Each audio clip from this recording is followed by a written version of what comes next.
continuation so continuation of studies topic only, hiring tips for first 20 people, क्या करना चाहिए क्या नहीं करना चाहिए, and I think we are talking about biasness. तो biasness पे अगर एक normal बात किया जाए तो like we were discussing yesterday कि biasness थोड़ा मोड़ा तो हर जगह ही है, and मतलब इसको अवॉइड करना है, नॉट श्योर कि हो पाएगा, कभी नहीं हो पाएगा फुल्ली 100%, बट लेट्स से कि अभी हम लोग लाइक हमारे हिसाब से किस किस तरह के biasness like let's say may be we have witnessed in our life और in our neighbourhood friends family वगैरह वगैरह पे, and this can have nepotism, favoritism, etc. examples also. So let me hear from everyone. So Anjan, I think we can start from you. What do you think, Anjan? Have you seen any favoritism in hiring in your बहुत होता है मतलब my last organization मतलब sort of MNC structuring culture था वहाँ पर, and it's like एक simple चीज होती है इंटर्नशिप. ठीक है, इंटर्नशिप में I would say things like internship are also seen as relation building exercises. Those not exactly nepotism के favoritism बोलो, it's like चलो ठीक है, इसको हेल्प कर दो, उसको हेल्प कर दो, इससे एक फेवर हम ले सकते हैं, उससे एक फेवर ले सकते हैं, that kind of thing. So someone's recommendation, चलो ठीक है, इसको एक internship दे दो. You don't lose anything. You don't have to pay salary. You may pay salary, थोड़ा सा salary, because that's not a big hit on the P&L. So वो तो easily कर सकते हो, ठीक है. So hiring decisions पे कभी कभार ना, if you are big enough and if you think that there is a higher strategic advantage of doing favoritism rather than the damage that a non-qualified person can do for that job responsibility, तो इसमें ठीक है. I think if you can afford it, why not? It's a cost. अगर आप ये सोचो, इस तरह से सोचो, तो ये होते हुए तो मैंने देखा है. And given a situation, अगर pros is overshadowing the cons, मैं भी करूंगा, मुझे कोई प्रॉब्लम नहीं है. The question becomes कि भाई इससे किसी और को हर्ट हो रहा है, नहीं हो रहा है, वो थोड़ा difficult. Again, it will all boil down to कि यार is there a strategic advantage? If there is, why not? Yeah, so जैसे तुमने अंजन बोला किसी और को हर्ट हो रहा है कि नहीं हो रहा है, इस पे what I'll say, maybe we can all let's discuss on this. Hurt तो हो रहा है किसी न किसी को, कोई लाइक ऐसा तो नहीं है जिसको हर्ट नहीं हो रहा है, इनडायरेक्टली भी हो रहा है, मे बी ऐसा नहीं है कि मुंह पे rejection. Why would you say that? Hurt क्यों हो रहा है? हर्ट इसलिए हो रहा है कि हो सकता है कोई और डिजर्विंग हो जिसके पास रिकमेंडेशन ना हो. There's always someone more deserving हो सकता है. मतलब हिंदुस्तान की आबादी इतनी है, कोई ना कोई can be better suited for this role. अगर आप just because you could reach that person और आपने इस पर्सन को एट दैट मोमेंट जो आपको बेस्ट फिट दिखा, आपने उसको ले लिया, तो आपने someone who is better fit just because you could reach it, आपने 1 घंटा और एफर्ट मार के सीवी नहीं छाना, तो अपॉर्चुनिटी लॉस तो किसी को तो हो ही रहा है. तो बट इन दिस केस ठीक है, मतलब यहाँ पे मुझे क्लियर एडवांटेज दिखा. हाँ, ये वही बोल रहा हूँ ना कि एम्प्लॉयर के साइड से है कि there is an opportunity loss in like going let's say another month of hunting and getting maybe a better person, or maybe getting that decision more concrete, this is the best person I can get, versus getting the person right away and starting, versus losing that opportunity cost. So hurt as in opportunity cost wise he hurt हो रहा है employer को, let's say, और employees जो है वो नहीं पहुंच पाए, हो सकता है उस दिन नहीं पहुंच पाए, बट कुछ दिन बाद शायद पहुंच जाते या 1 महीने बाद पहुंच जाते. there was maybe a chance, or maybe I don't know, maybe the employer's mood was not so good that day, तो उसने पहला 10 को देखा, 100 सीवी आए लेट्स से उसके पास, 10 को स्क्रीन किया और 10 में से सिलेक्ट कर लिया, बाकी 90 तो ऐसे ही रह गया. तो ये सब है. I mean right wrong can be very debatable, but let's try to see कि अभी और लोगों का क्या एक्सपीरियंस रहा है. आई थिंक किसी का ऐसा भी हो सकता है कि somebody might have lost a job, lost an opportunity because of this maybe laziness of a HR, और क्या बोलेंगे उसका मूड स्विंग का शिकार बन गया बेचारा potential employee. Yes sir, Ravi, do you have a comment on this? Any experience you have to share अपना या आस पड़ोस दोस्त साथी? Is to me, right? Voice is a bit low. Maybe you have to hold your mic close. Is it audible now? Voice still low volume, I think. Is it audible now? No, I think maybe you can exit and enter once. Okay. Saurabh, maybe you want to add something here? Are you there, Saurabh? विशाल मेरा नाम लिया क्या आपने? Yes.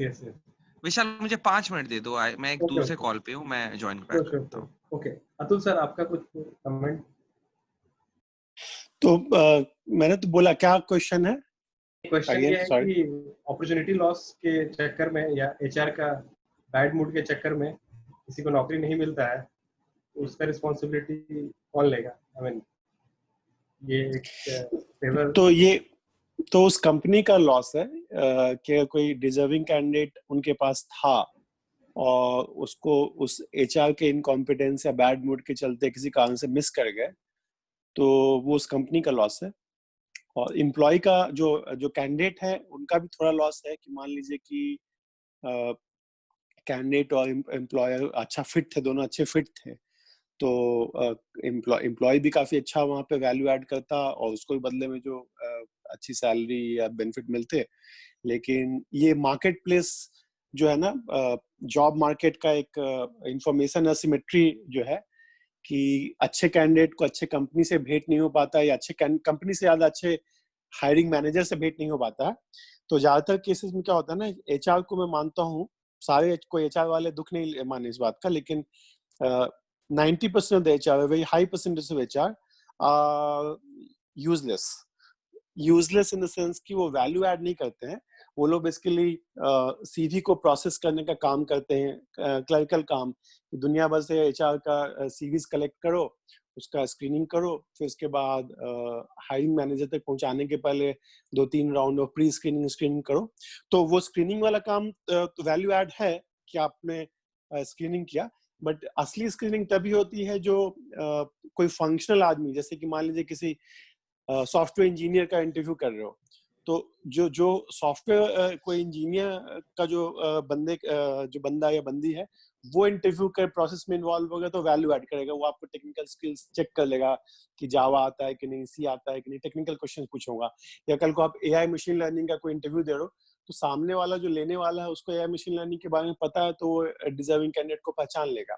But कोई अगर HR का बंदा या बंदी इंटरव्यू ले रहा है तो बेसिकली वो टाइम वेस्ट करेगा दोनों का, अनलेस कि उस प्रोसेस का, एचआर का प्रोसेस का काम वही है केवल कल्चरल फिट देखने के लिए कि कंपनी के वैल्यूज से, कंपनी के स्ट्रैटेजी से और कंपनी में फिटमेंट है कि नहीं। तो फिटमेंट इंटरव्यू अगर एचआर कर रहा है बहुत अच्छी बात है, बट अल्टीमेटली इंटरव्यू डिसीजन जो होता है वो टेक्निकल इंटरव्यू राउंड पे ही होता है कि सामने वाला जिसको काम करना है उसके साथ और करवाना है, दैट पर्सन टेक्स इंटरव्यू। इसी चीज को शादी के मार्केट में भी अप्लाई किया सकता है अगर चाहे। Yes sir. सॉरी विशाल, एक बार क्वेश्चन बताएंगे? हाँ, क्वेश्चन है कि हायरिंग के समय अगर कुछ फेवरेटिज्म हो गया बिकॉज ऑफ मूड स्विंग, तो किसका लॉस है? आई मीन दोनों साइड लॉस है। What do you think about this कि कभी किसी का मूड अच्छा नहीं हुआ, उस वजह से ही हायरिंग नहीं हो पाया किसी डिजर्विंग कैंडिडेट का, या कोई मतलब 100 सीवी में से पहला 10 में से कोई सिलेक्ट हो गया तो बाकी 90 को देखा तक नहीं गया। फेवरेटिज्म के अपने एडवांटेजेस और डिसएडवांटेजेस हैं। There are few people in my organization, मैं हमेशा अपने एक्सपीरियंस से बोलता हूँ, there are few people in my organization जो फेवरेटिज्म के वजह से आए हैं, चाहे मेरे पार्टनर, चाहे मेरे कोई सीनियर लीडर के उससे आए हैं। सो उसमें ये होता है कि आप ज्यादा, अगर उसका काम उतना अच्छा नहीं है तो आप ज्यादा बोल नहीं पाते हैं, बिकॉज वो किसी के रेफरेंस से आया है। तो that person if he's a important member in the company, he might feel offended. So वो भी होता है। और फेवरेटिज्म के अपने एडवांटेजेस है कि you know a person, you have a great bond, so you know his productivity, और उससे हाई प्रोडक्टिविटी भी आती है एज कम्पेयर टू समवन जो एक नया आएगा, उसको आप सिखाएंगे, ट्रस्ट बिल्डअप होगा, दिस पर्सन डे वन से इसका ट्रस्ट होगा. फॉर एग्जाम्पल मैं अभी एक एग्जाम्पल लेता हूँ. हमने अभी कोविड में भी हायर्ड सीनियर मैनेजर जो हमारे साथ 1 साल पहले काम कर चुका था. सो वो डे वन से प्रोडक्टिव हो गया, क्योंकि अगर हम नया लेते उसके जगह पे तो उसको सिखाना पड़ता. ये बंदे को, क्योंकि he has been with the company in the initial days, so he knows the culture, he knows the product, he knows everything. So favoritism हमने किया, we preferred him over any other person, and तो उसके अपने advantages और disadvantages है, मैं यही बोलूंगा. It is up to an individual to assess कि आपको favoritism करना है या नहीं करना है. If it is aligned with the organization goals, I'm with it. If it और अगर वो नहीं वर्कआउट करता है तो मतलब it is your loss. So you are making a fool of yourself by hiring a person whom you know. So it is an individual's call. Organisation wise तो अच्छा हो गया. कैंडिडेट वाइज अगर दूसरे साइड देखा जाए तो what do you think? I mean if you are in their shoes, let's say कि वो सारे लोग बोलने लगे, आई मीन लेट्स से पूरे इंडिया में ही बोलने लगे कि जब तक आपके पास कोई रेफरेंस नहीं है, सिफारिश नहीं है, कोई जान पहचान नहीं है, तब तक आपका कुछ नहीं हो सकता. तो ले दे के मेरा कुछ नहीं हो पाएगा, मतलब you know lot of people might lose hope in this kind of favouritism race. नहीं तो फिर वो अपना एक्सप्लोर करें. मतलब जो लोग फेवरेटिज्म वाले सेक्टर में नहीं आते हैं, they have to find out a godfather and then they can explore that. So वही मैं बोल रहा हूँ, it is up to an individual to make use of the available resources. मतलब अगर मुझे पता है कि हर कोई बिना सिफारिश से लेता नहीं है, तो मैं अपने नेटवर्क में जाके सिफारिश मैं भी देने लग जाऊंगा, तो उससे मुझे फायदा भी तो है, मेरी जॉब भी जल्दी लग जाएगी. So it is up to an individual to make the best use of this favoritism thing, either from an employer point of view or from an employee point of view. So उसको basically अपने network का use करना चाहिए and adapt to the culture of the need of the hour basically. बिल्कुल. जब मुझे याद है कि जब मैं एक स्टार्टअप में काम कर रहा था तो 4 साल पहले, उससे भी पहले, तो मैंने ये सोचा था कि मुझे पेटीएम, अमेज़न या फ्लिपकार्ट 3 में से किसी एक कंपनी में जाना है, और मैंने तीनों के एचआर को इतना परेशान किया कॉल कर करके कि मैं बता नहीं सकता हूँ. और फेड अप होके पेटीएम के एचआर ने बोला आ जाओ यार इंटरव्यू के लिए. सो आपको अपना बेस्ट यूज, और मैंने सारे नेटवर्क सब ट्राई कर लिया था, तो आपको उसे एक्सप्लोर करना है. This is a live example. और मैंने चाहा कि मैं पेटीएम या फ्लिपकार्ट या अमेज़न में हूं, और मैं गया वहां पे, and Paytm change my life. So ये एक इंडिविजुअल के कैपेबिलिटी के ऊपर होता है कि वो क्या चाहता है. फेवरेटिज्म इज अ वर्ड जिससे लोग प्ले कर रहे हैं और बहाने बना रहे हैं. It is not favouritism, it is networking. अगर मेरा बॉस मुझे हायर कर रहा है, इट इज नॉट बिकॉज कि वो फेवरेटिज्म कर रहा है, it is because I was smart enough to allure him कि मुझे हायर कर लो. सो ये बॉटम अप है, ना कि टॉप डाउन है. His favorite. हाँ, smart enough to become. Exactly. Sure. Yes, Sejal, you have some comment, please.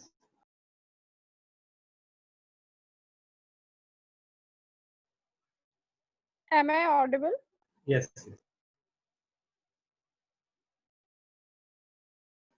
Yes, Sejal, you are audible. Mute हो गया. Okay. I disagree to the point that Atul sir said कि HR का as such कोई काम नहीं होता, because जो काम वो कर सकता है I guess कोई और नहीं कर सकता. So वो भी एक important part है, क्योंकि अगर screening तो उसका place ही नहीं होता. So I just have this agreement to. Sure. Let's take comment from everyone and then we can come to this again. Ravi, you are volume issue. Okay. So please. Audible now? Yeah. Okay. See, favoritism or being biased, it comes from somewhere circle of association. आप जब तक किसी से associated नहीं है, these things will not come into picture.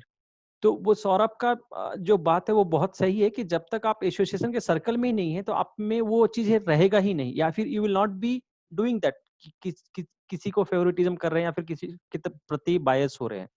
But the moment you come into the circle of associations, of course, the tendency will have to have favoritism or little bit of leniency towards the biasness. We call it as a biasness or leniency towards the choosing the persons or choosing the candidate. So उसके लिए सबसे important है कि आपको circle of association में होना चाहिए, और वो सर्कल ऑफ एसोसिएशन बनाने में भी लगता है कुछ. It's not come that easy. it takes times to get into the circle of associations. So that is my point. Correct. So you saying वो association बनाने में भी मेहनत तो लगता ही है. So there is a person not so much technically good. Probably he spend a lot of, he or she spend a lot of time in building those network association and that personal brand also in a way. अभिषेक जनता, तुम्हारा क्या राय है इसमें favoritism in hiring के ऊपर? मेरे को तो favouritism से लॉस ही हुआ है अभी तक जो बता रहे थे, लेकिन इससे मतलब लॉस बोलिए या जो भी बोलिए, एज फॉर एग्जांपल हम अपने रिलेटिव को रखे थे, ठीक है, तो एक लॉस होने के बाद भी सुकून रहता है कि किसी ब्लड रिलेशन में ही पैसा रह गया, वही पैसा शायद दूसरा लोग लेकर जाता तो ज्यादा अफसोस होता. ठीक है, तो बेसिकली हम जब आए थे तो एक मेरा ड्रीम भी था कि मतलब मेरे रिलेटिव में कोई भी आदमी बेरोजगार ना रहे. मेरे को बहुत बड़ा शौक था कि जो भी आदमी बेरोजगार है उसको कम से कम हम कोशिश करेंगे कि अपने ऑर्गेनाइजेशन के तरफ से 10-15-20 हज़ार रुपए जो भी हुआ उसको कमाने लायक बना पाए, और कोशिश भी किए थे और बहुत सारा आदमी आज भी कंटिन्यू है, लेकिन कुछ आदमी उसी में से धोखा दे दिया. तो फेवरेटिज्म का सबसे बड़ा बेनिफिट यही होता है जो मेरे साथ हुआ कि लॉस होने के बाद भी उतना अफसोस नहीं रहता है. एज फॉर एग्जांपल आपका कोई चाचा का लड़का, ठीक है, उसके साथ आपका लॉस हो गया तो एक माइंडसेट जाएगा कि चलो भाई घर का पैसा घर ही में रह गया, लेकिन कोई अनजान आदमी बहुत दूर का आदमी है वो आपके पैसा ले लिया तो वो बहुत ज्यादा अफसोस रहता है कि होता नहीं कि जान ना पहचान ना हम उसको जानते थे ना कुछ. तो ये सबसे बड़ा मेरे को वो बेनिफिट लगता है फेवरेटिज्म का. तो अभिषेक तुम्हारे पॉइंट पे काउंटर पॉइंट मैं बोलता हूँ कि इसका उल्टा भी हो सकता है कि अगर तुम्हारा रिलेटिव है या जो भी है उसने कुछ गड़बड़ कर दिया है तो फिर लगेगा अरे अपना आदमी ही भी है ना, अपना ही सिक्का खोटा है. ठीक है. यस नहीं इस पे हम कहना चाहेंगे कि वो लगता है और शायद ये चीज उसको भी इस समझ में आता होगा, लेकिन रिलेटिव ही है तो क्या कुछ आदमी रिलेटिव भी निर्लज होते हैं, ठीक है, तो उनको उन्हीं में सुकून मिल रहा है. सही है कि कम से कम फेस टू फेस आकर एक कभी मौका मिलेगा तो बोल तो सकते हैं लोग कि हाँ भाई तुम मेरे साथ धोखा किया या जो भी किया, लेकिन जो आदमी और नॉन पर्सन लेकर चला गया उसके साथ तो हम अपना वो गुस्सा भी नहीं निकाल सकते हैं लोग. बदला लेने का स्कोप खत्म बहुत मिनिमम हो जाता है. Sure. Ujjwal, you have been listening for a while. Are you there? Yes, sir. हाँ, तो तुम्हारा क्या राय है लाइक अपने जान पहचान के लोगों को हायर करना वर्सेस अनजान को हायर करना फेवरेटिज्म वाइज, तुम्हें क्या लगता है? सर मेरे ख्याल से तो सही है फेवरेटिज्म क्योंकि हम जिसे जानते हैं उस पर थोड़ा ट्रस्ट भी कर सकते हैं, और मैं यही करता भी हूँ थोड़ा बहुत, तो प्रेफरेंस देता ही हूँ कि मतलब जो ऐसे लोग हमारे साथ या मैं जान पहचान का, क्योंकि सारी डिटेल्स भी शेयर करनी रहती है उसके साथ, तो मेरे ख्याल से फेवरेटिज्म ज्यादा बेटर है. यस सर, मेरे पास ज्यादा एक्सपीरियंस नहीं, बस इतना ही है. ठीक है, मतलब अभी जैसे आगे चल के तुम्हारा नौकरी वोकरी लगाने का आएगा या कुछ भी आएगा, so would you prefer to work with someone whom you know या रिलेटिव या कुछ भी, या पूरा अनजान के अंडर जाना चाहोगे? That is the sir known pay ज्यादा होगा. Known pay. Okay. Mister Hari, you joined now. Let me, are you there? तो क्वेश्चन है कि हायरिंग के समय जो बायसनेस हो जाता है, फेवरेटिज्म हो जाता है, आपके हिसाब से उसका कोई साइड इफेक्ट है? Like what do you think?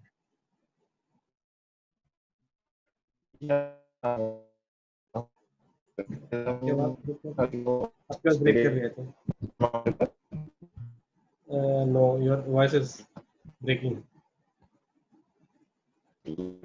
May be आप एक बार एग्जिट करके ज्वाइन कर लीजिए. अमन से पूछ. Aman, what do you think? Any comment you have? Aman Raj. Yeah, hello, sir. हाँ बताओ. I'm audible? Yes, Yes, sir. yes. क्या कोचेस से favoritism versus किसको हायरिंग करोगे आप? हाँ, मतलब अपने हायरिंग के समय बायसनेस क्रिएट होता है इस वजह तो से. बायसनेस नहीं, आई थिंक कि जो मुझे तो डाइवर्सिटी चाहिए, लाइक डिफरेंट डिफरेंट लोग हो, डिफरेंट नॉलेज और डिफरेंट प्लेसेस से आ रहे हो, तो आई थिंक वो ज्यादा इंपॉर्टेंट रोल प्ले करेगा एज कंपेरेटिबल टू फेवरेटिज्म अगर देखे या फिर कुछ और देखे. लाइक डाइवर्सिटी इंपॉर्टेंट है. मैं किसी का नाम लेके या फिर उसका वो कुछ नहीं मतलब देखूंगा. मुझे जितना लगता है कि नाम क्या है, क्या कास्ट है, उसका वर्क क्या है और कहाँ कहाँ से बिलोंगिंग रखता है या फिर क्या क्या उसमें एक्स्ट्रा है जो नॉर्मल पीपल से उसको अलग बनाता है. आई थिंक वो मेरे लिए ज्यादा मायने रहेगा एज कंपेरेबल टू फेवरेटिज्म और डिफरेंट टाइप ऑफ थिंग्स. बायस तो मेरा भी है बट थोड़ा अलग है, नॉर्मल नहीं है इस टाइप से कि जान पहचान है तो उसको रख लो, ऐसा कुछ है नहीं sir. Okay.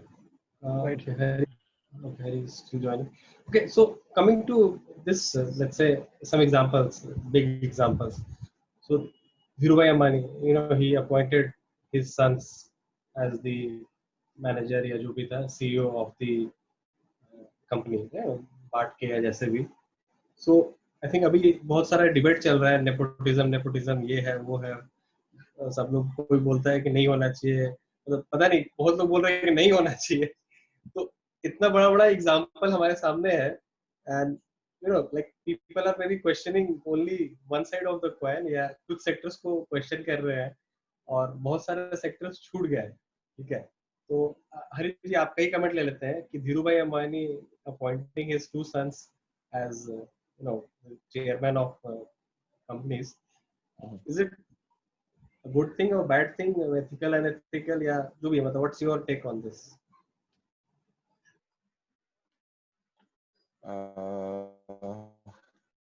I'm audible. Yes, you are audible. Try कीजिए एक बार. Yes. So coming to Dhirubhai Ambani or other big industries, so it is favoritism. We cannot say it is favoritism or nepotism, but yes, he has made an business empire, Ambani. So it's much he won't trust anyone as an employee to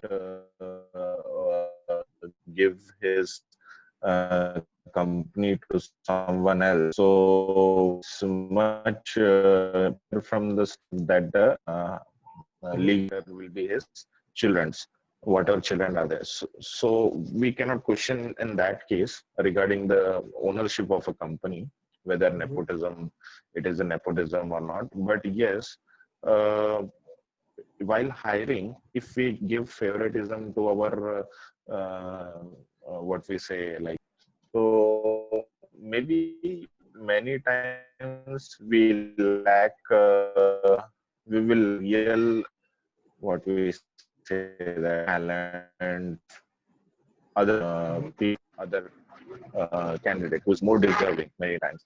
And coming to a company, professionalism will only come when you have family and non-family. So you should have family members as and when required. अगर आपको company चलानी है, so I feel you should have the right talent rather than the right people or people.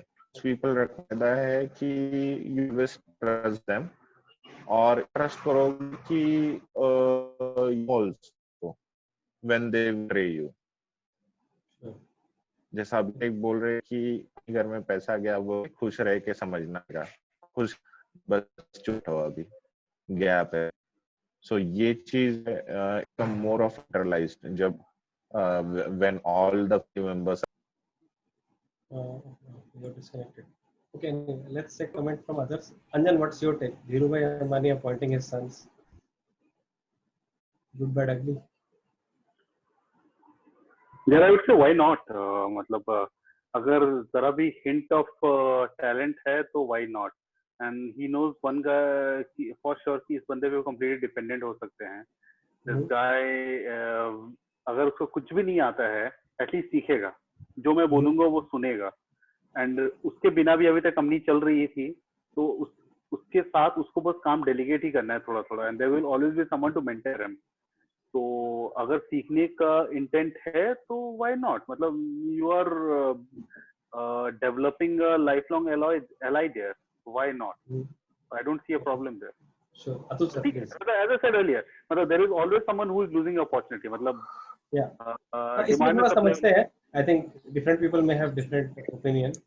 Right. So let's see flip side. Yes, Atul sir, बताइए. हाँ, तो मेरा ऐसा मानना है कि कोई स्टार्टअप शुरू करता है तो अपने फैमिली, फ्रेंड्स, नेबर्स या जिससे भी उसको मदद मिलेगी लेता है. तो चाहे आज अजीज प्रेम जी ने अपनी कंपनी खोली, विप्रो खोली, तो आज अजीज प्रेम जी ने अपने बेटी को ना या बेटा को बनाया, तो उनकी मर्जी, क्योंकि बनाने के पहले पब्लिकली लिस्टेड कंपनी है, तो बोर्ड मेंबर्स का अप्रूवल चाहिए, उनके स्टॉक मेंबर्स पे अगर कंपनी का स्टॉक नीचे चला जाएगा अगर कुछ गलत डिसीजन लेते हैं, तो कंपनी का जो फाउंडर है, फाउंडर या को फाउंडर्स, तो उनको थोड़ा एक्सेप्शंस मिलता है कि वो मुझे ये लड़की या ये लड़का पसंद है तो मैं इसको रखना चाहता हूँ, उसको जिस पोजीशन में देना चाहता हूँ मेरा दे, क्योंकि अल्टीमेटली सारा स्टॉक मेरे पास है, सारी रिस्पॉन्सिबिलिटी मेरे पास है, अकाउंटेबिलिटी मेरे पास है, तो मैं डिसीजन अपने फेवर और मैं अपने ट्रस्ट सबसे इंपॉर्टेंट फैक्टर है, जिसको मैं ट्रस्ट करूंगा उसी को लूंगा. टाटा ग्रुप में आपने देखा होगा कि जो फैमिलीज जो थी आपस में कॉन्फ्लिक्ट हुआ, तो अल्टीमेटली बहुत सारा उसमें लीगल इश्यूज हुआ, सब कुछ हुआ. क्यों हुआ?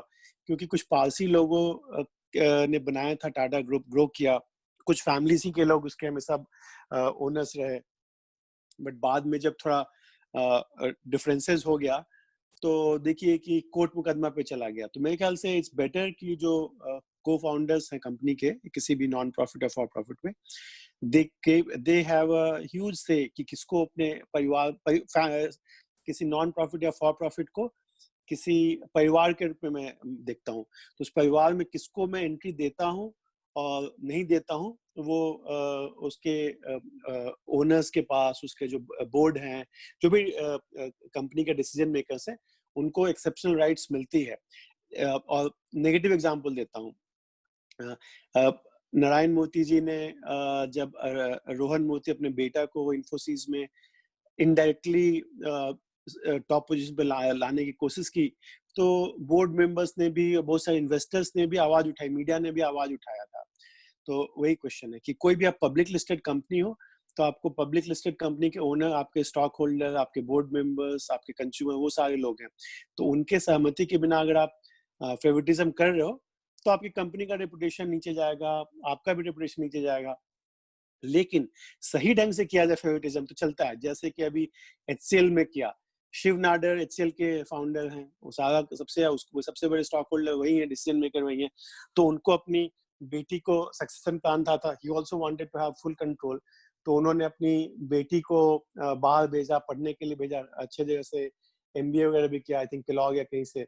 और उसके बाद धीरे धीरे उन्होंने रोशनी नादर को अपने सक्सेसर के रूप में ग्रूम करके उनको चार्ज दे दिया. और बहुत सारे लोग फाउंडर ये भी करते हैं कि अपने जो सक्सेशन प्लानिंग में कि उनको अपने एग्जीक्यूटिव असिस्टेंट या किसी ऐसे रोल पे डालते हैं कि CEO के साथ ही उसका हर मीटिंग में वो भी रहे. तो that's a good way to have a succession planning, कि मैं किसी को, और हो सकता है एक नहीं 3-4 कैंडिडेट जिनको मैं अपना सक्सेसर बनाना, उनमें से किसी को बनाना चाहता हूँ, तो उन चारों को सीईओ's ऑफिस में मैं डाल दूंगा कि सीईओ के साथ वो लोग काम करें, सीईओ के टीम के पार्ट है, because they have the highest level of visibility. किसी कॉन्ग्लोमरेट में इतना बड़ा होता है, 3 लाख 4 लाख एम्प्लॉइज है, इतने सारे ज्योग्राफिकल डिस्ट्रीब्यूशन है, तो somebody who knows, who has a complete insider information कि कंपनी का क्या विजन है, कंपनी का क्या स्टेटस है, तो होना चाहिए। तो HCL में शिव नादर जी ने जो किया वो भी फेवरेटिज्म किया, बट आई थिंक सही तरीके से किया, इसलिए कोई उस पर हल्ला नहीं मचा, दुनिया सेलिब्रेट कर रही है। और जहां पे भी थोड़ी गलत तरीके से होता है कि सामने वाले के कॉम्पिटेंस को प्रूव करने का मौका नहीं दिया, आपने डायरेक्टली बैकडोर से एंट्री दिला के सीधे टॉप फ्लोर पे सीईओ के ऑफिस में घुसाने की कोशिश की, तो स्टॉक होल्डर्स, कस्टमर्स और मीडिया सब लोग हल्ला मचाते हैं। That's my view. Saurav, what's your take on this Dhirubhai Ambani appointing his sons as chairmen? मुझसे पूछा क्या Yeah. विशाल? धीरूभाई अंबानी अपने बच्चों को बना दिया चेयरमैन, सीईओ, जो भी बांट दिया या जैसे भी, सही क्या गलत किया? उनका डिसीजन एज अ फादर सही था, 100% सही था, बिकॉज उनके टाइम पे हो सकता है his sons were the most trustworthy people. मैं शुरू से ये मानता हूँ, more than capability it is all about trust, क्योंकि कैपेबिलिटी बिल्ड की जा सकती है। मैंने कल भी आपको बताया था, मेरे कंपनीज में जो डिपार्टमेंट हेड्स है, जो करोड़ों का बिजनेस देख रहे हैं, वो they are not even MBA, हो सकता है बहुत कम सैलरी पे भी हो, but it is only about intent, trust and capability which is being developed, जो हमने डेवलप करी है उनके साथ मिलकर over a period of 4 years। सो हो सकता है धीरू भाई को लगा होगा कि ट्रस्टवर्दी कोई और है नहीं, तो उन्होंने उस टाइम पे ये डिसीजन लिया। सो लेकिन वो डिसीजन कामयाब हुआ नहीं हुआ, दैट इज डिबेटेबल। तो आज जब कामयाब नहीं हुआ, एक बेटे ने कामयाब कर दिया, दूसरे ने कामयाब नहीं किया, तो हम लोग आज डिबेट कर रहे हैं। अगर अनिल अंबानी का भी बिजनेस सही चल रहा होता तो आज ये आप क्वेश्चन ही नहीं पूछते, आप किसी और एंटरप्रेन्योर के बारे में पूछ रहे होते कि उसने ये सही किया या नहीं। सो वो तो एक चांस की बात है, जरूरी नहीं है कि जिसपे आप ट्रस्ट करते हो वो डिलीवर कर दे। बट ये भी हो सकता है ऑन हाइंडसाइट कि अगर वो किसी और को देते, हो सकता है अनिल अंबानी ने जो जहां तक भी किया उससे ज्यादा लॉसेस हो जाते। So we cannot come to a conclusion. मेरे हिसाब से when you are a early stage startup या अर्ली स्टेज आपका बिजनेस है, उस टाइम पे ट्रस्ट करना is better than hiring a capable person, because capable person बहुत कुछ कर सकता है, वो फ्रॉड कर सकता है, वो आपका फायदा उठा सकता है, वो अपने हित के लिए चीजें कर सकता है। So trust is more important than capability in the initial phase. This is my point of view. Sure. Completely agree. अच्छा, चतुर्थ सर एग्री। हाँ, अभिषेक जनता, तुम्हारा क्या राय है इसमें? मेरा कहना है कि अगर आप उस लेवल का पद देते हैं, ठीक है, तो मैक्सिमम आदमी वही प्रेफर करेगा कि उसका अपना एक घर का हो, बेटा हो या कोई हो। लेकिन इन द अदर सेंस देखिए कि आप वहां तक तो सही है, लेकिन जब आप एक पब्लिक फिगर बन जाते हैं, एक अच्छा ब्रांड बन जाते हैं, उसके बाद आप केवल वही कर रहे हैं।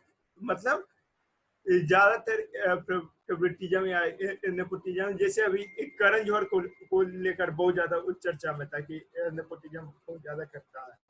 ठीक है, तो आप एक मतलब एक पब्लिक फिगर हैं, ब्रांड है, और आप जब एक्सट्रीम लेवल पे कर रहे हैं तो वो गलत है कि जिसको में टैलेंट भी नहीं है और आप उसको ला रहे हैं, इसलिए क्योंकि वो मूवी इंडस्ट्री या किसी का लड़का है या लड़की है, तो वो सही नहीं है वहाँ पे।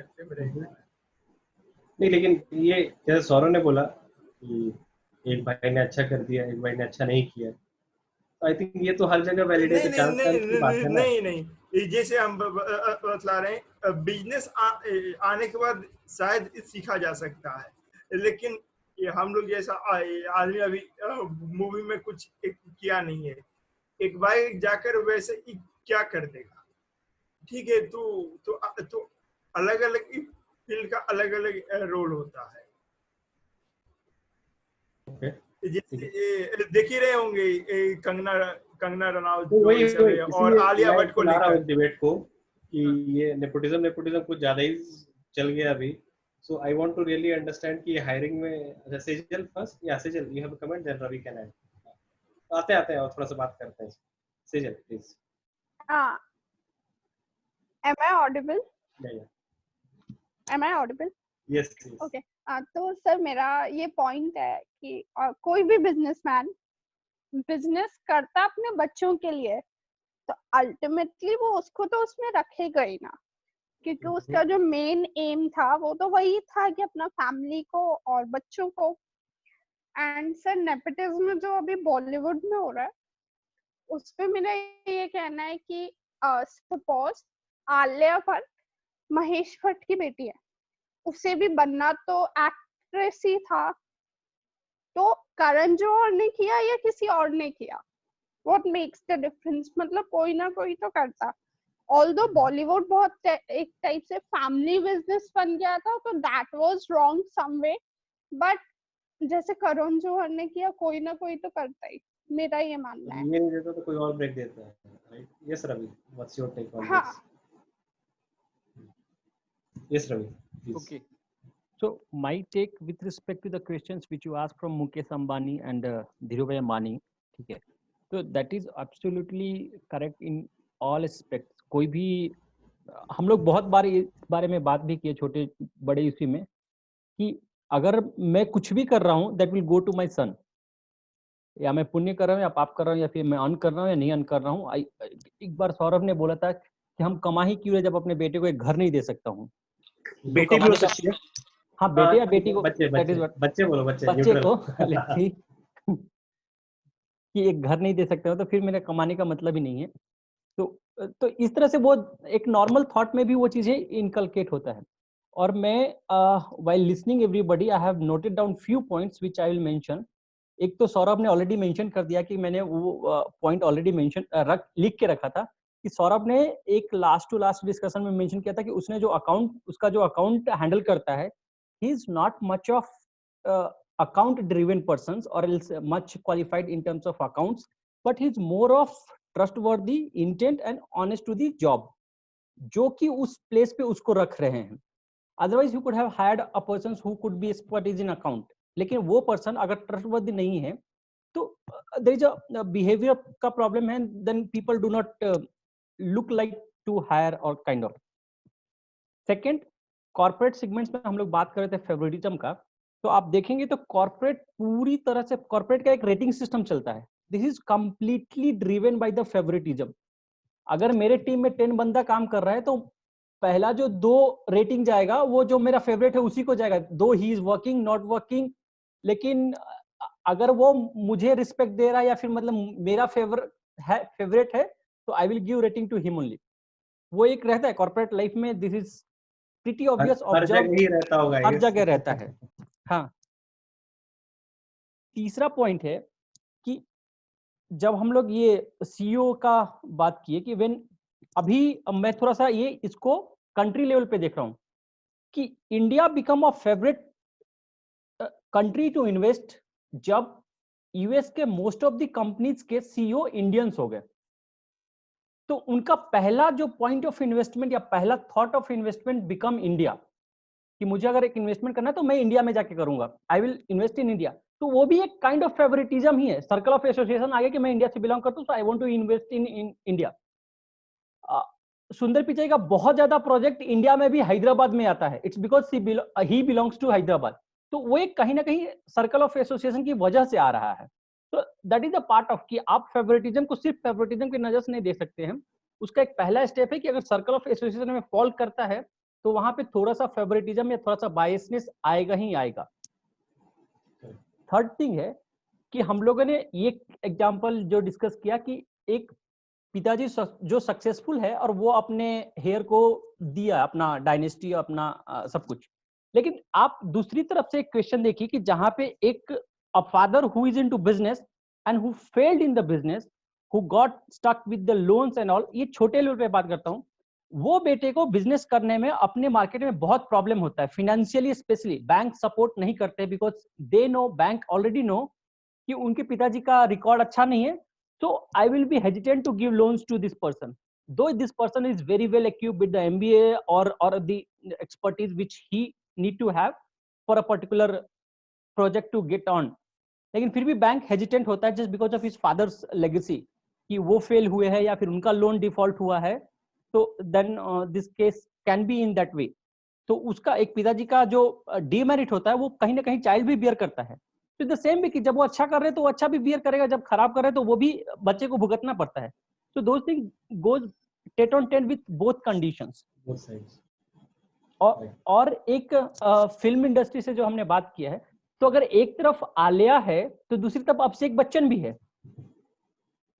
तो ये दोनों केसेस है कि एक आलिया जहां पे अगर हम लोग बोलेंगे फेवरेटिज्म की वजह से बहुत ग्रोथ कर गई, लेकिन somehow she get into, but लेकिन she perform, then she get ahead of the category of the acting और may be all the scenario. लेकिन दूसरी तरफ अभिषेक बच्चन भी है जो एक बहुत बड़े एक्टर के, बहुत बड़े महानायक के बेटा है, but because of favouritism he entered, but लेकिन परफॉर्म नहीं किया तो उन्होंने उनको उतना सक्सेस नहीं मिला. और मे बी अमिताभ बच्चन के इमेज के कारण भी उनको बहुत हद तक ये फेस करना पड़ता है कि आप एक बहुत बड़े एक्टर के, तो आपसे डिजर्व जो एक्सपेक्टेशंस है वो बहुत ज्यादा है. आप नहीं परफॉर्म कर रहे तो you are good to be as Abhishek Bachchan, but you are not good when I compare you with Amitabh Bachchan. तो वो भी तो एक डीमेरिट है जो वो पूरी जिंदगी भर झेलना पड़ रहा है. Anti nepotism. यस.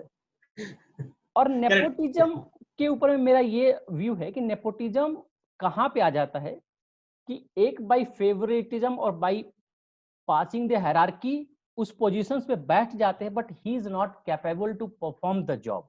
वहां पे वो नेपोटिज्म कहीं ना कहीं आता है. मे बी राहुल गांधी के केस में है कि by virtue of Gandhi he is sitting on that chair, लेकिन परफॉर्मेंस नहीं है तो टर्न डाउन करना चाहिए. बीइंग अ ऑनेस्ट पर्सन और being like taking the responsibility of the chair, I should turn down if I am not able to perform it for long run. तो वो एक चीज है.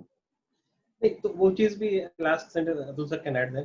तो ठीक है, वो है टर्न डाउन करना चाहिए, ये करना चाहिए. तो फिर मैं कहीं ना कहीं ये भी बोल सकता हूँ कि अनिल अंबानी को पूरा बेदखल कर देना चाहिए या व्हाटएवर. तो अतुल सर आप क्या बोलते हैं इसमें? मतलब ये जो रवि जी ने जो फ्लिप साइड दिखाया वो भी तो है. हाँ, तो देखिए, चांस अभिषेक बच्चन को अमिताभ और जया बच्चन के बेटे होने का फायदा मिला, या उनको भी अमिताभ बच्चन को भी हरिवंश राय के बच्चन के बेटे होने का फायदा मिला, लेकिन अल्टीमेटली उन्होंने अपना करियर खुद के दम पे काफी स्ट्रगल करके बनाया. तो अमिताभ बच्चन पे कोई सवाल नहीं उठा सकता. लेकिन धर्मेंद्र भी बहुत सिमिलर, बहुत बड़े स्टार थे इंडिया में, आज भी मतलब की है. पर धर्मेंद्र के बेटे बॉबी देओल आज स्टार बने, तो उनके अपनी स्टोरी के उतने बड़े स्टार नहीं बन पाए जितने कि धर्मेंद्र हुआ करते थे. तो आपको एक किसी फैमिली में या किसी भी कम्युनिटी के पार्ट होने का, जो रवि जी बोला आर्टिकल ऑफ एसोसिएशन, उससे आपको केवल एंट्री मिल सकता है. बट उसके बाद जब तक आपने अपना परफॉर्मेंस नहीं दिखाया, तो मार्केट जो है ना बहुत ब्रूटल होता है. जो बाजार या दुनिया जो है ना बहुत ही ये इंटॉलरेंट होती है. हाँ, बहुत बेदर्द है. तो आप इनकॉम्पिटेंस को बर्दाश्त नहीं करती है. अब जहाँ अभी जो आलिया भट्ट चल रहा है, तो वो इनकॉम्पिटेंट भी है, बट फिर भी है. क्यों है? क्योंकि उसकी बहुत लंबी चौड़ी कहानी है. महेश भट्ट, पूजा भट्ट, और प्लस जो ये जो अभी चल रहा है कि बॉलीवुड का जो क्या कहते हैं नेपोटिज्म माफिया, तो उस माफिया की पार्ट है वो. तो आलिया भट्ट माफिया की पार्ट है. तो आज in spite of being so incompetent, so useless, still भी उसको फिल्म मिल रही है. जबकि सुशांत सिंह राजपूत बहुत टैलेंटेड था, बहुत ज्यादा ये था, बट आलिया भट्ट ने कभी उसको इंसल्ट भी किया था पब्लिक फोरम पे. तो Sushant Singh Rajput is example of what meritocracy की टैलेंट के बेसिस पे, मेहनत के बल पे कोई क्या जाता है. और उसका murder is an example of ये जो नेपोटिज्म लोग किस लेवल तक चले जाते हैं, जिससे लोग इनसिक्योर फील करते हैं.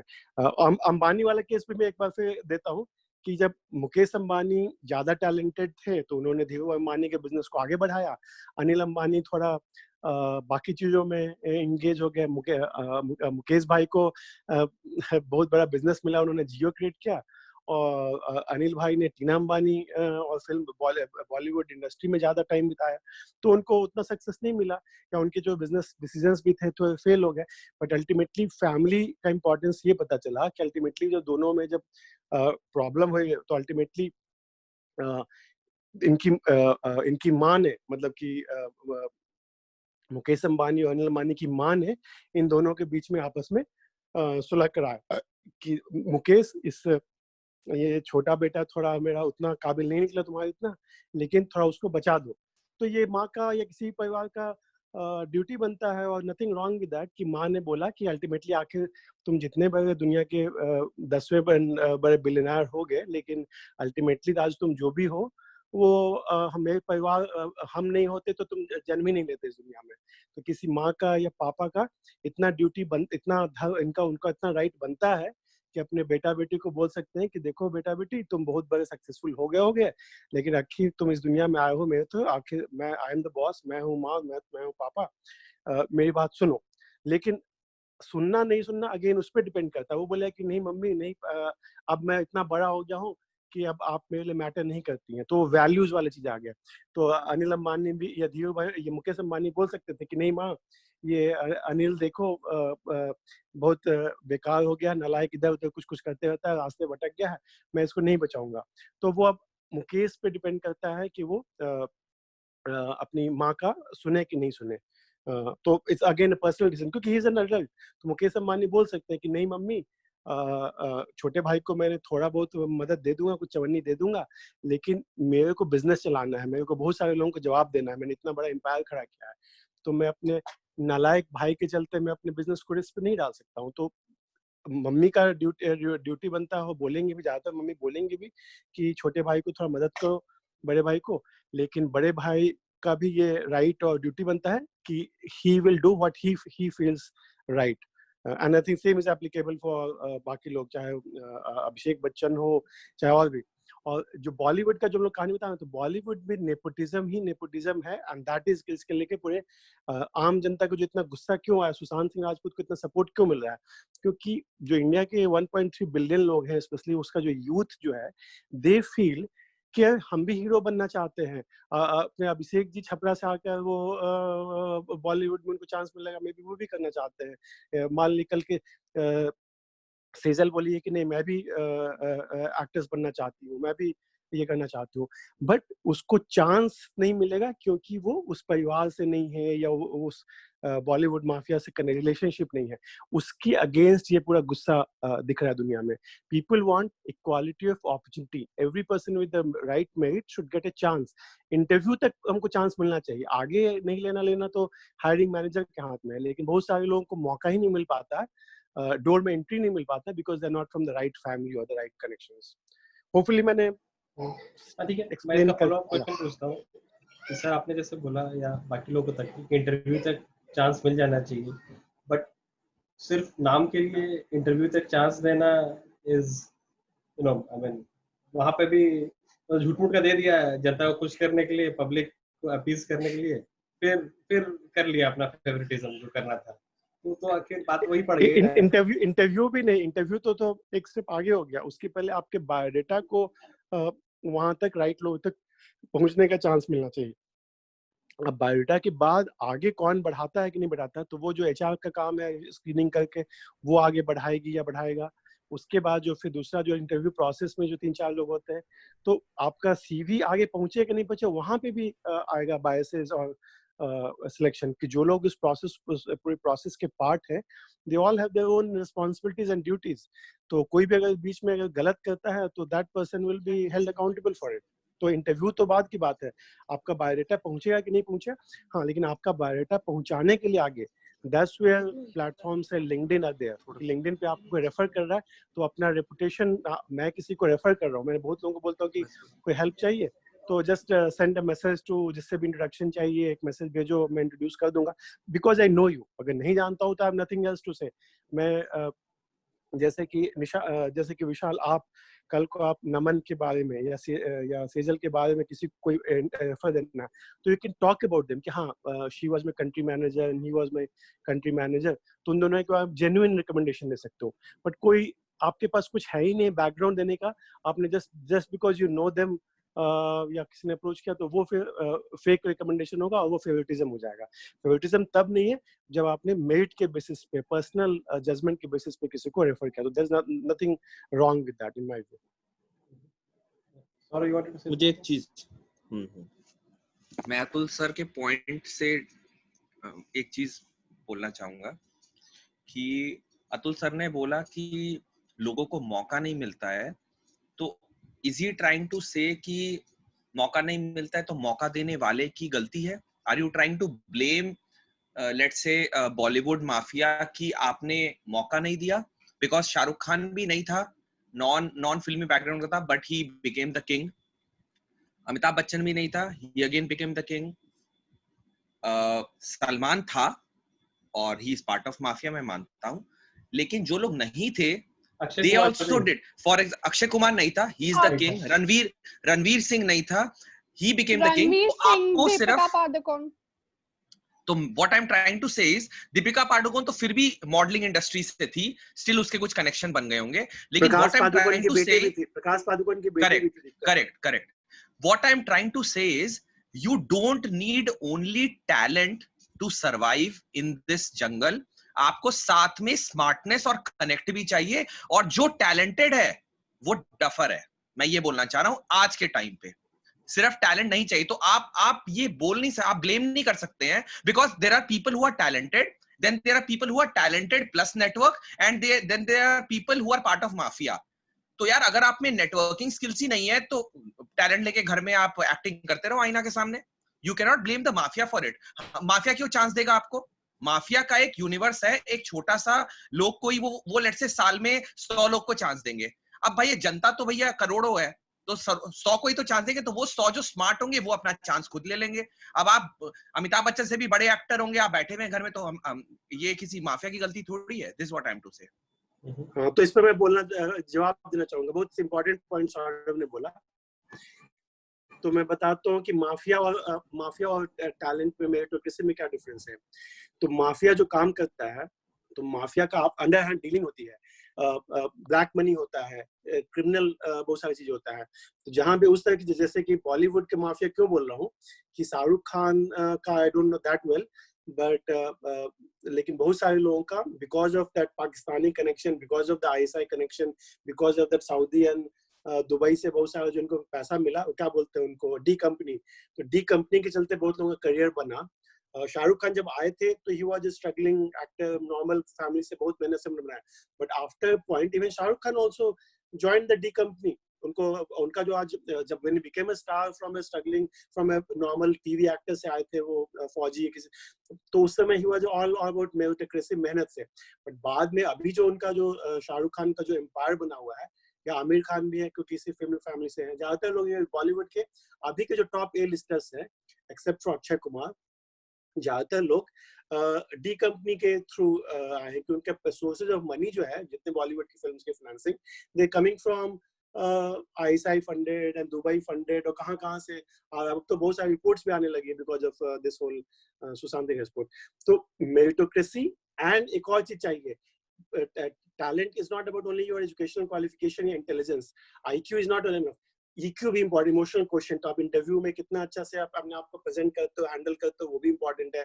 मैं एक और चीज बोलता हूँ, NQ, नेटवर्क क्वेश्चन। तो जो सॉरी बोला कि आप किसको किसको जानते हो, वो इंपॉर्टेंट सी अच्छी चीज है कि आप किसी अच्छी यूनिवर्सिटी में पढ़े हो, या किसी अच्छी कम्युनिटी के पार्ट हो, या आप GD 10 ग्रुप के पार्ट हो, तो आप बहुत सारे लोगों के पास आपको एक्सेस है। तो आपने अपने मेहनत से कमाया, किसी और ने आपने फ्री में नहीं दे दिया, करप्ट तरीके से नहीं दिया। तो एज लॉन्ग एज लीगल और एथिकल बाउंड्रीज के थ्रू आप नेटवर्किंग करो, रिलेशनशिप बनाओ, परफेक्टली फाइन। बट जिस नेपोटिज्म की जो बात करो, वो बोल रहा हूँ ब्लैक मनी एंड उस तरह के और माफिया, उस तरह के लोगों की बात कर रहा हूँ, जिसमें कुछ नाम मैंने दिए हैं, बट ऐसे बहुत सारे लोगों का नाम अब पब्लिक धीरे धीरे होते जाए। Mahesh Bhatt is a good example. Mahesh Bhatt, Pooja Bhatt और ये आलिया भट्ट, ये पूरा महेश भट्ट की भी तो, आलिया भट्ट भी उसकी, महेश भट्ट की दूसरी बीवी सोनी राजदान उसकी वाइफ है। तो आलिया भट्ट, पूजा भट्ट, महेश भट्ट, ये तो पूरा का पूरा माफिया का ही पार्ट है। हेलो, अरे रुको अभिषेक, हाथ उठाओ। सेजल सर, मेरा वाला पॉइंट सौरभ सर ने बोल दिया, मैं भी यही बोलने वाली थी, शाहरुख खान वाला। ओके, बट आई गेस वो पॉइंट बहुत सही है कि आपके पास अगर सिर्फ टैलेंट है और आपको उसको यूज करना नहीं आता है, तो you are the dumbest person. You should know how to use your talent. Like मैं बताती हूँ, मैं बहुत बेसिक एग्जांपल लूंगी. मेरी क्लास में बहुत सारे लोग ऐसे हैं जिनका कम्युनिकेशन स्किल्स बहुत अच्छा है, but they don't know how to use it, so it's not worth it.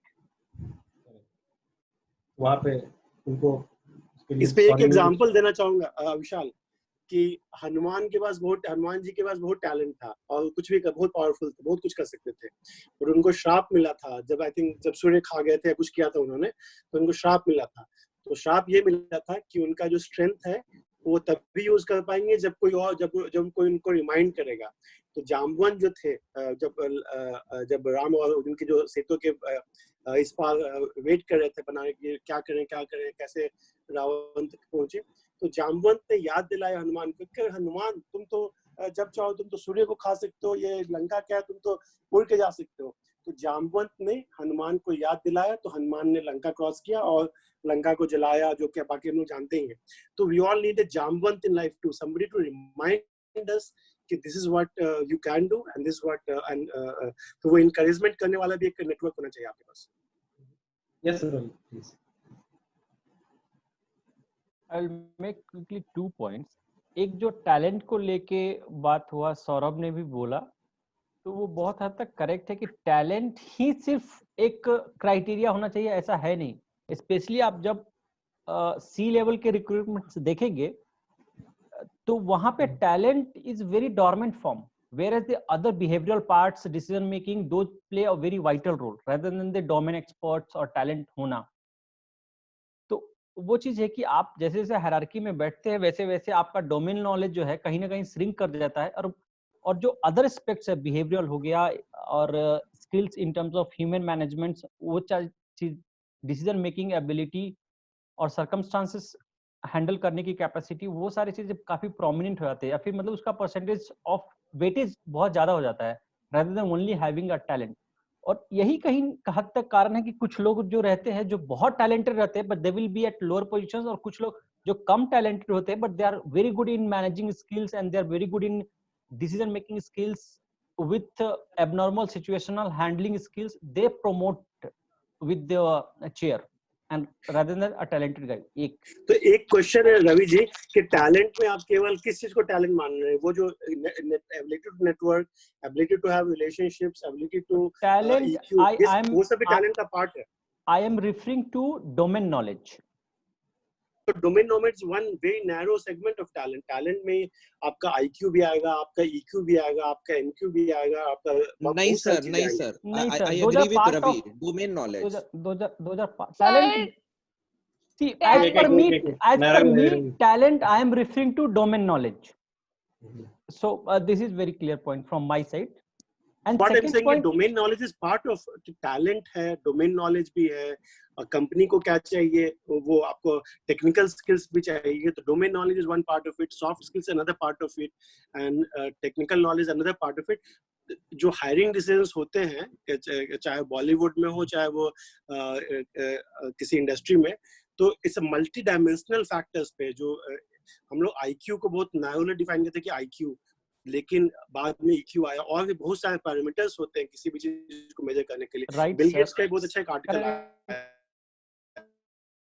Correct, right sir, but as per me or whatever the things I read, which specifically say a leader is not more of a talent oriented but he will more of a people oriented, which you talk about any Nelson Mandela or maybe Gandhi or maybe Modi sahab, he is not more Absolutely. Of a talented person, but he is more of a leader who belongs to the people and who think more active in terms of futuristic vision and all those. मैं biggest example दे देता हूँ, धोनी को ले लीजिए. धोनी को batting इतना अच्छा batsman नहीं है, इतना टेक्निक उसका बिल्कुल बेकार है. he is not a bowler, he is not one of the best fielders, उसका बस कीपिंग स्किल्स है एंड मीडियोकर बैटिंग स्किल्स है. और देख लीजिए वो इंडिया का one of the best captains रहा, सारे फॉर्मेट जिता दिया, टेस्ट में नंबर 1 कर दिया, फेवर जिता दिया, T20 जिता दिया, जो कोई नहीं कर पाया.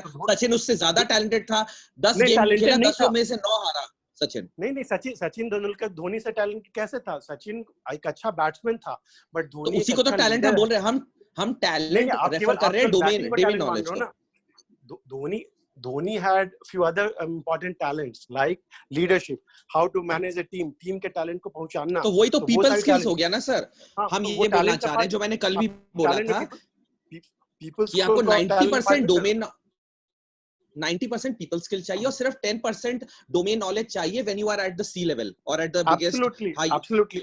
और जी के बहुत फेमस एक सीईओ है, सीईओ ऑफ द सेंचुरी बोलते हैं 100 साल का, जैक वेल्च. तो उन्होंने ये बात अपने बुक में लिखा, इंटरव्यू में बोला था कि हम जी में लीडरशिप में 90% of my time is in people management, कि लोगों को सही टैलेंट को मैं कैसे प्रमोट करूं, आइडेंटिफाई करूं, लाऊं. तो किसी भी सीईओ का 90% टाइम अपने पीपल, लोगों को आइडेंटिफाई करने में, उनको ग्रूम करने में, उनको मेंटर करने में जाता है. बाकी सारे काम के लिए तो उनके पास अच्छे सेल्स के लोग हैं. तो यही तो बताना चाह रहे हैं कि सुशांत सिंह राजपूत चाहे जितना भी बेस्ट एक्टर हो, अमिताभ बच्चन से भी बेटर एक्टर हो, लेकिन वो माफिया के साथ क्योंकि कनेक्ट नहीं कर पाया, तो we know the current situation. अगर वो कर पाता तो वो भी रणवीर सिंह की तरह सारी यशराज फिल्म में होता. ये तो बोलना चाह रहे हैं. I'm so happy कि वो माफिया का पार्ट नहीं बन पाया, क्योंकि माफिया का पार्ट बनना, I would prefer him not to be part of mafia. Mafia द्वारा मारा जाना बेटर है rather than खुद माफिया बनना. सर आप उसके फादर नहीं है ना, उनसे फादर से पूछिए कि व्हाट इज बेटर. हाँ, मैं उनके फादर भी इस बात को मानते हैं. आप पूछ लीजिए किसी से भी कि सुशांत सिंह के जितने जो फैमिली मेंबर्स हैं, nobody would have wanted him to be part of the mafia. They would respect Sushant because of all his talent and all his work he did. They didn't want him to be part of the mafia and become successful or be alive. नहीं, ये mafia तो थोड़ा negative word use हो रहा है. I will say more of networking, connect, ये वो networking बहुत अच्छी चीज है अविशाल, नेटवर्क बहुत अच्छी चीज है, बट माफिया नेटवर्क का नेगेटिव जो पार्ट है, वो वाला पार्ट माफिया. ठीक है, मैं समझ रहा हूँ, but I mean in a broader perspective it's a network. Sir हम लोग कनेक्शन पॉइंट नेटवर्किंग बोल रहे हैं. Mafia is not what I mean. But at the same time, if we talk about Sushant Singh, those are the guys who promoted him. Like we know Sushant Singh because of them only, because they promoted them with the pictures and all. So that is what talent is. मैं तो ये बोलूँगा ना कि media is brainwashing us actually in a way that I mean इतना जल्दी बोल दे रहे हैं कि हाँ वो मतलब स्टार किड्स नहीं था इसलिए ऐसा हो गया, ये हो गया. और कहीं ना कहीं उस न्यूज को करोड़ों लोग फॉलो कर रहे हैं और डिबेट भी कर रहे हैं, बट सच्चाई क्या था एग्जैक्टली ये तो किसी को पता ही नहीं है अभी तक. ये भी एक चीज है. नहीं तो एक और चीज मैं बोलता हूँ, यहाँ टैलेंट का जब बात हुआ, तो is DNA a talent? I mean, can DNA be also seen as a part of talent? Yes, most important part of your talent, because you are born with, ultimately we all are this हमारा जो DNA is a major part of who we are. बाद में हम लोग books पढ़ते हैं और skills develop करते हैं, वो extra है, but DNA we can't even change. So DNA is a very big part of our talent. I don't agree. Then DNA से आपके पापा के बाल नहीं है तो आपके बाल नहीं रहेंगे, आपके पापा पतले हैं तो आप पतले रहेंगे, आपके पापा को, I am not referring to anyone, आपके पापा को हार्ट डिजीज है तो you can get heart disease, आपके पापा को ब्रीदिंग प्रॉब्लम है तो you can get breathing problem, आपके एंसेस्टर्स में कैंसर रहा है किसी को, you can get cancer. This is DNA. DNA ये नहीं है कि सचिन अच्छा बैट्समैन है तो सचिन का बेटा भी अच्छा बैट्समैन हो जाएगा, या धोनी का So मैं वही बताना चाह रहा हूँ कि DNA doesn't mean behavioral skills. DNA is integral part of body. तो बॉडी का चीज की बात हो रही है सर. यहाँ पे टैलेंट अगर सचिन का बेटा तो अच्छा बैट्समैन नहीं है, वो तो बॉलर है. सो आप बताइए, धोनी का फादर तो कुछ और था, धोनी में तो लीडरशिप स्किल आ गया. तो हाउ कैन मैं बोलता हूँ. हाँ मेरा हो गया सर. हाँ तो मेरा ये कहना है कि डीएनए आपका सबसे इंपॉर्टेंट पार्ट है, आपके लाइफ को अफेक्ट करता है, आपका कोर है whoever you are, but DNA आपका सेंटर कोर है, बट उसके ऊपर लेयर्स आती हैं. जैसे कि आपके कंप्यूटर है, मान लीजिए कि आईफोन है, तो आईफोन के अंदर का जो आपका फोन जो है या ऑपरेटिंग सिस्टम है वो अलग, बट उसके ऊपर जो ऐप क्या इंस्टॉल करते हैं, जो यूज कैसे आप करने आता है नहीं करता, वो सेम फुटबॉल है. अब सेम फुटबॉल को लेकर कोई पेले बन सकता है, कोई मैराडोना बन सकता है, लेकिन उसका जो फिजिकल बॉडी जो है, वो जो डीएनए जो है ना, आपका जो जीनोम जो है, genome sequence, billions of years के पीछे के जो आपका जो इतना नॉलेज है ना, होमो सेपियंस आप बने हैं, तो वो सारा नॉलेज वो डीएनए कैप्चर करता है. और बट उसके ऊपर का जो लेयर बनता है वो आपका फैमिली में जो आपका अपब्रिंगिंग हुआ, आपका जो कल्चर डेवलप हुआ, आपका जो ट्रेनिंग हुआ, फिर स्कूल में जो हुआ, फिर कॉलेज में हुआ, जो आपने पढ़ाई लिखाई की, तो वो सब ऊपर के लेयर, कोर लेयर डीएनए होता है और डीएनए के ऊपर लेयर्स लगते जाते हैं। तो कोई आदमी हो सकता है कि बहुत ही अनप्रिविलेज बैकग्राउंड से आया हो, तो फिजिकली बहुत, मान लो कोई अफ्रीका में जन्म हुआ और क्या कहते हैं मैल न्यूट्रिशन हो, या बिहार के बहुत सारे जो लोग आज भी हैं कि बहुत सारे जो वहाँ के बिहार के बच्चे हैं मैल न्यूट्रिशन से परेशान है, बहुत सारे लोग जी भी नहीं पाते, मर जाते हैं। तो वहाँ पे किस इन्वायरमेंट में जन्म लिए, किस सोसाइटी में जन्म लिए, वो एक फैक्टर होता है। अफ्रीका में भी एप्लीकेबल है और बिहार के कुछ पार्ट में, झारखंड में भी, या उड़ीसा के कुछ पार्ट में अवेलेबल है, because they were born in that area. तो वहाँ के उस इकोसिस्टम में मैल न्यूट्रिशन था, या उनके जो फैमिली के पास कोई मान लीजिए हेल्थ प्रॉब्लम था, तो पर्कुलेट होता है। बट वो आपका बेस है, बट बेस के ऊपर क्या बिल्ड करना है ना, उस वहां पे आता है आपका ग्रूमिंग, कि आपने जब प्रेग्नेंट थी आपकी माँ, तो उनको ठीक से खाना मिला था कि नहीं। उसके बाद आप जब स्कूलिंग गए, प्री स्कूल में गए, बहुत इंपॉर्टेंट है प्री स्कूल, कि प्री स्कूलिंग में उनको कितना अच्छा ब्रिंगिंग मिला, बाद में उनको क्या क्या मिला। तो ऑल दिस ऊपर के लेयर आते हैं। तो कोर जो है ना, वो आपका डीएनए है, उसके ऊपर की जो लेयरिंग बहुत इंपॉर्टेंट है। आपका कोर बहुत बेकार हो, फिर भी लेयरिंग ऊपर अच्छा, डेंटिंग पेंटिंग अच्छा हो, तो हो सकता है कि आप बहुत बड़े ये हो जाए, लेकिन at the end of it core का इंपॉर्टेंस को आप अंडरस्टिमेट नहीं कर सकते हैं। अगर H2O है तो उसके ऊपर मतलब कोई आदमी हाइड्रोजन है तो वाटर के साथ मिलके H2O बन सकता है, बट हाइड्रोजन नहीं है, नाइट्रोजन है, तो नाइट्रोजन किसी है कि मिलके वो पानी बन ही नहीं सकता। तो वो डीएनए का वो रोल है।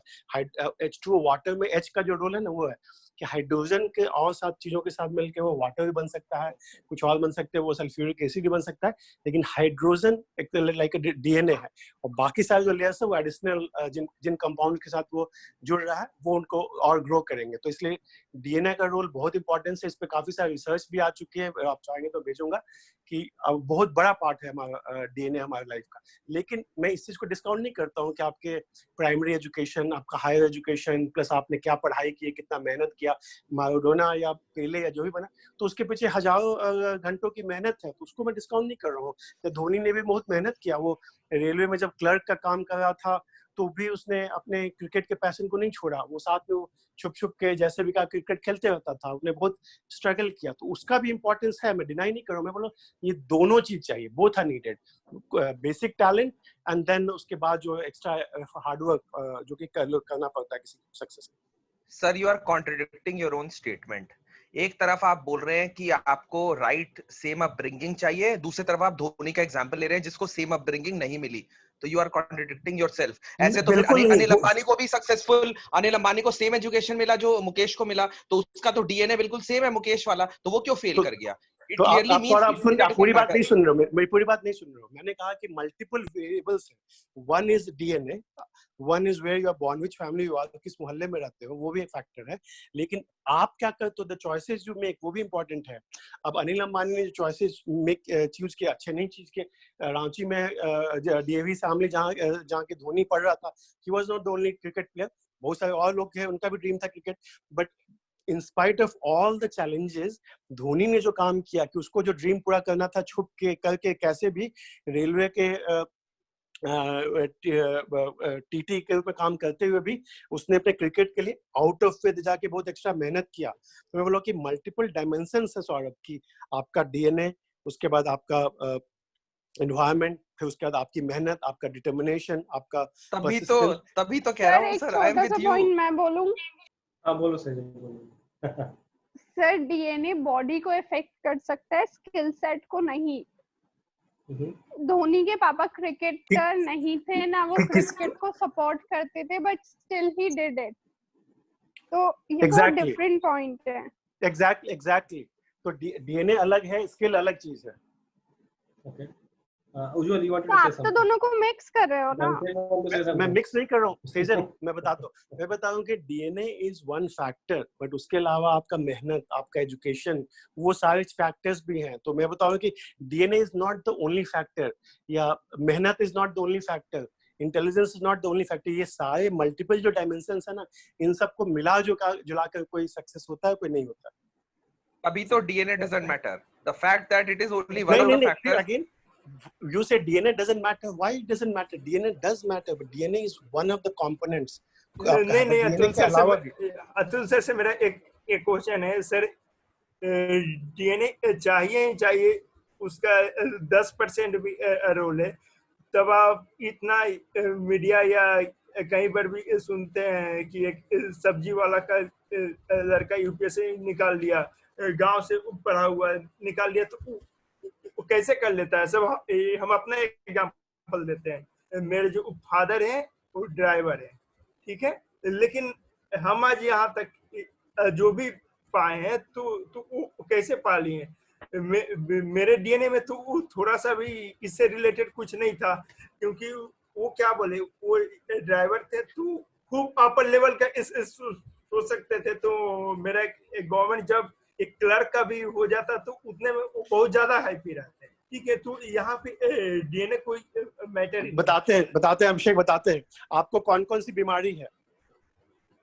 नहीं, बीमारी वाला का सर यहाँ पे नहीं, डीएनए बॉडी पे तो इफेक्ट कर रहा है, पर वही तो बोल रहे हैं सर, बॉडी बीमारी तो बॉडी हो गया। हाँ, तो डीएनए आपके तो बॉडी की बात थोड़ी हो रही है। नहीं, बॉडी का बात हो रही है कि टैलेंट की बात हो रही है ना, कि क्या एक टैलेंटेड बाप का बेटा भी टैलेंटेड होगा, ये बात हो रही है। बीमारी की तो बात ही नहीं हो रही।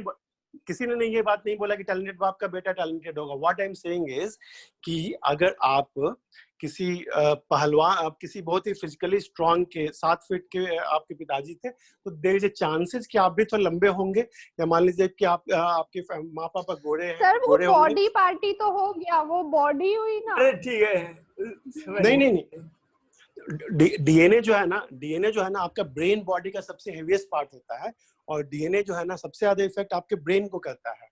तो किसी सुप्रीमली टैलेंटेड आदमी का बेटा या बेटी हो सकता है कि वो भी टैलेंटेड हो, जरूरी नहीं कि हो।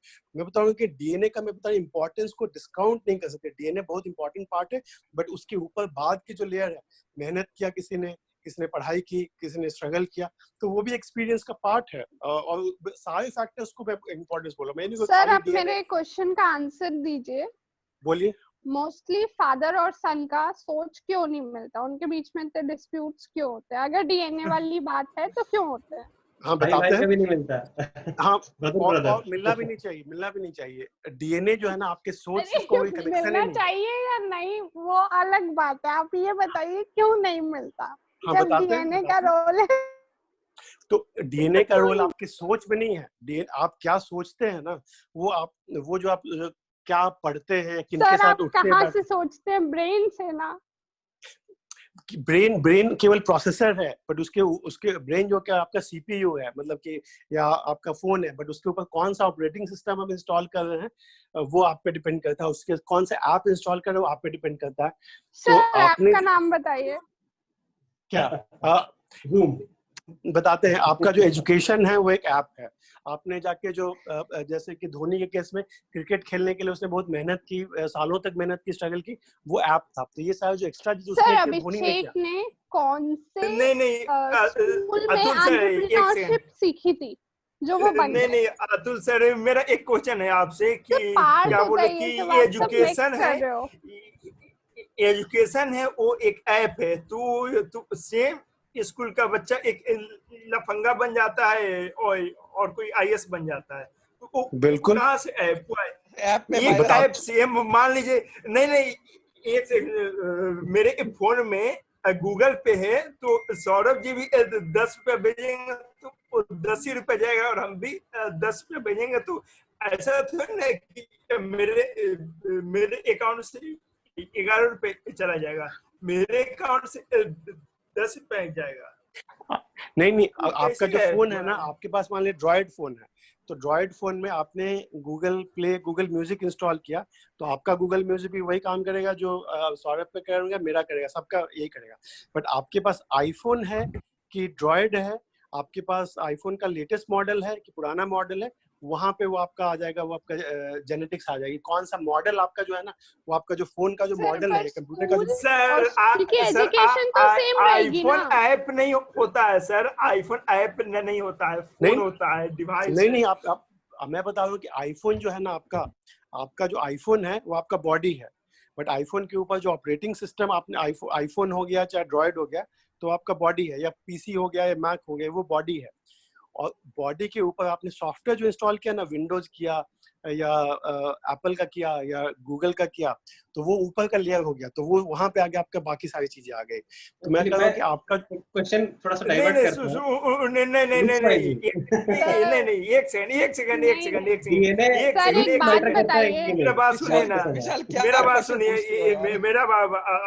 बात सुनिए सर। जो as for example Nitish Kumar का बेटा स्टार्टिंग से ही काजू, किशमिश और पिस्ता या लालू यादव का बेटी के बारे में बात कर लेते पैदा हैं, हुआ, बेटा को छोड़ दो। ठीक है, उसके ये बेटी का ही लेते हैं, बेटी का ही लेते हैं, तब वो क्यों नहीं मेडिकल निकाल पाए? वो तो पैदाइशी मेडिकल नहीं, क्या बोलते हैं, मैं थोबड़ा का बात कर रहा हूँ आप, कि गोरापन, सांवलापन, लुक्स इज डीएनए, राइट? अरे लुक्स में क्या रहा है? हाँ सर, एग्जैक्टली बॉडी पार्ट पे इफेक्ट करता है। एक साल अफ्रीका में रहिए ना, हो सकता है कि आप बुढ़ापन में चला जाएगा। एक एक करके लुक्स का हायरिंग में कोई असर पड़ता है कि नहीं? लेट्स से फॉर फीमेल, ये थोड़ा चला लेते हैं, फ्राइडे नाइट पार्टी है आज, ठीक है? अतुल सर आप ही बोलिए पहले। अभी रिकॉर्डिंग बंद कर दो, रिकॉर्डिंग बंद करो, फिर हम विशाल से पूछेंगे। विशाल हैज टू आंसर। हाँ एक्चुअली